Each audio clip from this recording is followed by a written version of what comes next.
네, 안녕하세요. DK입니다. 오늘은 저번 1, 2편에 이어서 세 번째 영상인데요. 오늘은 그 페이스북이 그리는 미래와 재무 상태를 중심으로 한번 다뤄보겠습니다. 먼저 저커버그는 이 페이스북의 10년 로드맵을 그리면서 첫 3년까지는 이 페이스북의 이코시스템을 구축을 하고 5년까지는 뭐 메신저나 워츠앱, 인스타그램 등 이 제품을 이제 구축을 하고요.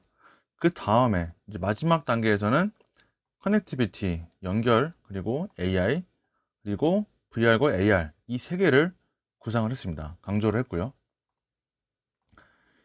최근에 이제 페이스북이 AI 비서를 출시했습니다. 참고로 이 영상을 보시면 아시겠지만 이 비서의 목소리는 모건 프리먼인데 이 저커버그가 영상에서 직접 사용하는 걸 보여줬습니다. 그래서 일단 한번 영상을 보시죠. Good morning, Jarvis. Good morning, Mark.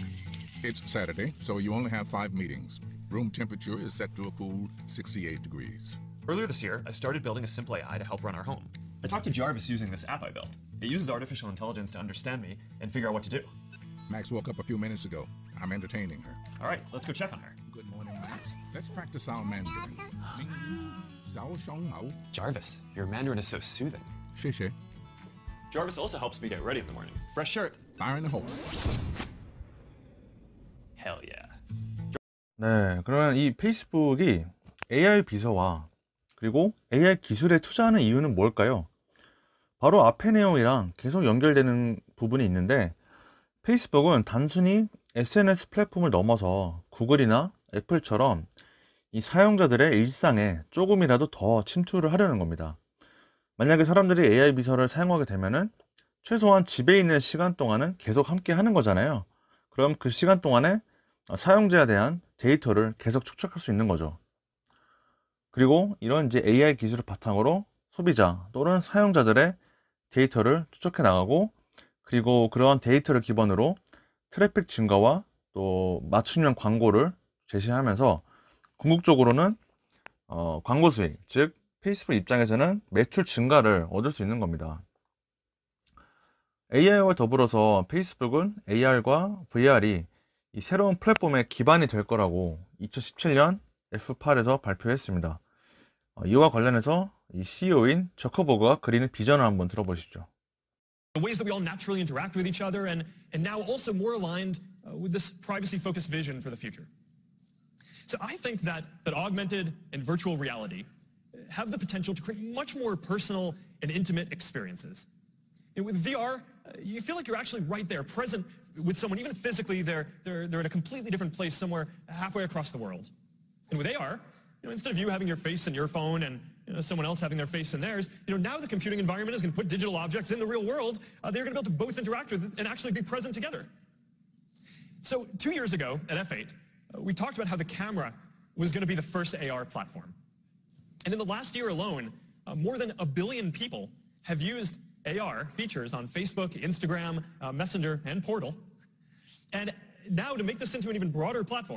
네, 영상에서 보신 것처럼 저커버그는 결국 AR과 VR이 이 새로운 플랫폼의 미래라고 보고 있고요. 그리고 뒤에서 소개할 AR 카메라는 이제 그 시작이었다고 합니다. AR와 함께 페이스북은 동영상, 특히 VR과 AR 등 3D 영상에 기반한 디바이스와 플랫폼을 미래 본 경기의 주전 선수로 육성을 하고 있어요. 그 시작은 2014년 오큘러스 인수입니다. 오큘러스는 VR 디바이스 전문 업체인데 저커버그는 VR을 문자, 동영상 이후에 차세대 미디어로 보고 무려 23억 달러나 들이면서 오큘러스를 인수했습니다. 실제로 저커버그는 페이스북의 2015년 2분기 실적 컨퍼런스에서 가상현실이 사람들의 생각을 공유하는 어떤 새로운 플랫폼이 될 거라고 말하면서 이 오큘러스를 VR 사업의 핵심 플랫폼으로 육성할 의지를 좀 드러냈습니다. 그리고 2018년 F8에서 저커버그는 VR 기술을 이제 개발을 계속 강조를 했고요. PC와 모바일 기기 없이 단독으로 VR 콘텐츠를 이용할 수 있는 이 단독형 VR 헤드셋인 오큘러스 고를 출시를 했고요. 그리고 VR로 수천 명의 사람들이 동시에 스포츠 중계와 콘서트 등을 즐길 수 있는 오큘러스 베뉴스, 그리고 친구와 함께 VR을 통해 생방송 및 주문형 비디오를 시청하는 오큘러스 TV도 선보이기도 했습니다. 즉 이미 페이스북은 오큘러스만의 어떤 생태계를 조성해 나가고 있습니다. 페이스북이 그리는 미래의 플랫폼 모습이 어떤 모습일지 정확하게 예측하기 어렵지만 페이스북이 이전에 출시했던 페이스북 스페이스를 통해서 어느 정도 맛은 볼 수 있어요. 근데 페이스북 스페이스는 그 증강현실을 접목해서 사람들이 가상 공간에서 만나서 소통하고 그런 교류할 수 있는 플랫폼인데, 지금은 이제 해당 서비스가 중단이 되었고 2020년에 출시 예정인 페이스북 호라이즌을 통해서 대체할 예정입니다. 참고로 이제 페이스북 호라이즌은 앞서 소개했던 오큘러스의 기술을 접목할 예정이고요. 간단하게 어떤 느낌인지 좀 보여드릴게요. 이렇게 사용자가 이 장비를 착용하고 이제 가상현실에 접속을 하게 되는 거죠. 그래서 본인이 원하는 캐릭터를 이렇게 만들어서, 보시면 다 사용자예요. 친구들 만나고, 그리고 머스터씨, 자기 캐릭터를 꾸밀 수 있는 거고, 실제로 이제 행동을 실제로 하는 거죠. 예, 본인이 원하는 대로 하는 거예요. 그리고 친구들도 이렇게 장비 착용해서 같이 만나는 거고, 그림도 그리고 활동도 할 수 있어요. 이어서 AR용 플랫폼으로 카메라 효과 플랫폼을 공개를 했어요.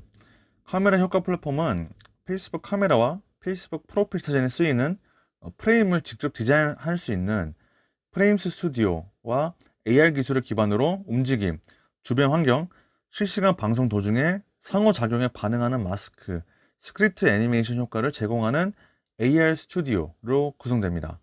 이러한 움직임은 페이스북이 VR과 AR을 아우르는 어떤 생태계를 구축하겠다는 강한 의지를 보이고요. 카메라 효과 플랫폼을 활용한 페이스북의 첫 번째 움직임은 2018년 6월 페이스북이 자사 뉴스피드에서 특정 광고주를 대상으로 시험적으로 진행한 AR 광고였습니다. 패션 브랜드인 마이클 코어스가 참여한 이 프로젝트에서 페이스북은 선글라스를 이용한 AR 광고를 통해서 페이스북 이용자들이 모바일 뉴스피드 화면상에서 선글라스를 사용해보고 자신의 경험을 토대로 구매를 할 수 있게 되었습니다. 이어서 2019년 12월에는 모든 광고주들이 이 서비스를 사용할 수 있도록 했고요. 궁극적으로는 이를 통해서 페이스북과 인스타그램의 커머스 부분을 강화를 해서 수익을 끌어올 수 있을 거로 보고 있습니다. 즉, 제가 1편에서 다룬 것처럼 향후 미래는 이 커머스 플랫폼의 경쟁력이 매우 중요한 부분인데, 페이스북은 결국 AR 기술을 활용해서 이를 확보를 하겠다는 거죠. 그리고 여기에 그치지 않고 AR 기술을 활용한 스마트 안경 개발에 착수했다고 합니다. 스마트 안경을 통해서 이 동영상 전송도 가능하고, 앞에서 살펴봤던 그런 AI 비서 기능도 탑재할 예정이라고 합니다. 예상은 2025년까지 상용화하는 것을 목표로 하고 있는데, 이 안경을 개발한 이유도 뭘까요? 안경 쓰시는 분들은 아시겠지만 우리는 뭐 자고 씻을 때를 제외하고는 거의 항상 끼고 있잖아요. 그러니까 앞에서 하는 얘기가 계속 연관이 있는 건데, 페이스북은 결국 이 안경을 통해서 사용자들 혹은 소비자들이 일상에 조금 더 침투를 해서 플랫폼으로서, 어떤 일상 플랫폼으로서의 지위를 강화를 하려는 겁니다. 그러기 위해서는 이 AR 기술이 필요한 거고요. 근데 이제 페이스북만이 여기에 매달릴까요? 아닙니다. AR과 VR 시장은 여기서 보시는 것처럼 굉장히 빠르게 지금 성장을 하고 있고요. 애플이나 마이크로소프트 그리고 구글까지 여기에 지금 뛰어들어서 좀 개발을 계속하고 있고 경쟁을 하고 있습니다. 그럼 제가 이제 개인적으로 생각하는 페이스북의 미래를 좀 말씀드리겠습니다. 페이스북을 사용하는 이 전 세계 사용자들은 오큘러스 장비를 착용을 해서 AR과 VR 기반의 페이스북 플랫폼에 접속을 해서 사람들과 만나고 활동도 하고요. 쇼핑이나 결제는 페이스북의 리브라를 사용할 겁니다. 현재 시점에서는 분명히 아직 갈 길이 멀긴 하지만 저는 페이스북의 이 비전에 동감을 하고 이 비전에 저는 투자를 하고 있습니다. 네 번째 투자 아이디어는 재무 상태입니다. 페이스북은 제가 뭐 결론부터 말씀드리자면 여러 기업을 제가 공부해 봤지만 정말 가장 이상적인 형태의 재무 상태를 보여주고 있는 기업 중에 하나입니다. 아마 제 경험상 구글과 더불어 탑2가 되지 않을까 싶은데, 일단 올해 1분기 재무 상태를 보면은 뒤에서 자세히 보겠지만 현금 및 현금성 자산이 무려 23억 달러입니다. 이게 좀 작게 보이긴 하는데 23억 달러이고요. 유동자산이 70억 달러예요. 정말 어마어마하죠. 유동부채랑 비교했을 때 거의 유동자산이 유동부채에 비해서 4배 이상입니다. 이전에 제가 항공사 재무 분석했을 때 유동성을 굉장히 강조했었는데 페이스북은 이번 팬데믹에서 뭐 전혀 걱정할 게 없어요. 재무적으로 너무 탄탄하고요. 그리고 우측에 보시면 오히려 전년 동기 대비 영업이익이 증가했습니다. 그러니까 물론 팬데믹으로 인한 매출 타격은 1분기보다는 2분기에 더 받겠지만 그래도 1분기에 이런 퍼포먼스를 보여줬다는 것은 저는 개인적으로 정말 대단하다고 생각하고요. 제가 10년간의 자료를 좀 정리를 해봤습니다. 좀 보시기 편하게 그래프로 만들어 봤고 보시는 것처럼 페이스북의 유동자산은 정말 매년 꾸준하게 늘고 있고요. 유동부채 늘긴 하지만 뭐 딱 봐도 차이가 많이 나죠. 그리고 이 노란색 선은 그 유동 비율인데요. 여기 혹시 모르시는 분들은 제가 간략하게 써놨으니까 참고하시면 되고요. 유동 비율이 10, 11, 12까지 넘어갑니다. 최근 몇 년간 좀 줄어들고 있다는 것은 유의할 부분이긴 한데 사실 유동 비율이 4배인 것도 굉장히 엄청나게 높은 거예요. 그리고 우측에 보시는 것처럼 이 ROA와 ROE를 나타내는 건데 둘 다 10% 넘어가거든요. 그러니까 굉장히 수익성이 좋은 비즈니스 모델을 구축했다, 이렇게 결론 내릴 수 있습니다. 그 다음에는 현금성 자산과 장기 차입인데 정말 대단하지 않습니까? 이 파란색이 현금성 자산인데 뭐 주가만큼이나 우상향하고 있어요. 그리고 이 빨간색이 장기 차입인데요, 없어요. 장기 차입이 하나도 없습니다. 정말 대단한 기업인 게 여기 보시면 장기 차입이 하나도 없다고 아예 명시가 되어 있어요. 공시가 되어 있고요. 그리고 오른쪽에는 매출과 매출 증가율인데 매출은 정말 꾸준히 늘고 있어요. 근데 여기도 마찬가지로 매출 증가율 자체는 좀 둔화되고 있습니다. 여기는 조금 아쉬운 부분이긴 한데 그래도 증가율이 20% 넘어갑니다. 정말 대단한 기업이에요.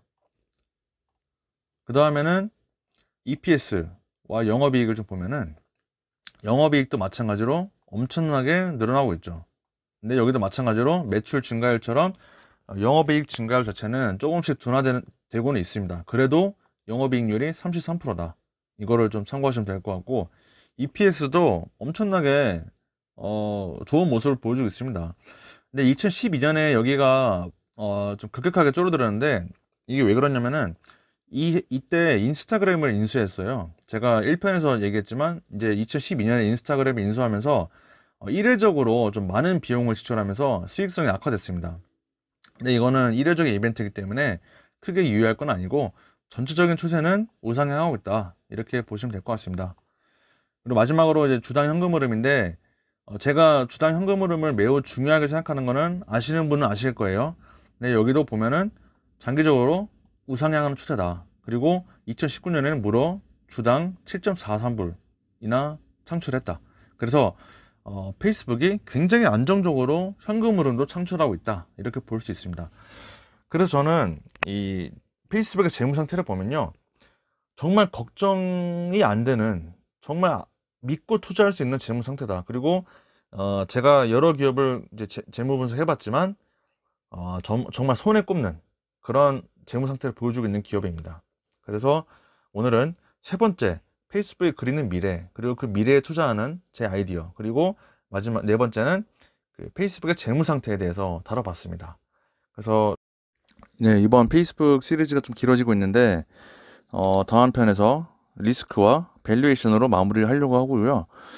생각했던 것보다는 페이스북 시리즈가 좀 반응이 없습니다. 그래서 저도 사실 영상을 만들면서 좀 고민이 되는데 그래도 이미 시작한 거 그래도 끝까지 최선을 다해서 마무리하려고 하고 있고, 페이스북 이후에는 또 다른 내용으로 준비를 해보겠습니다.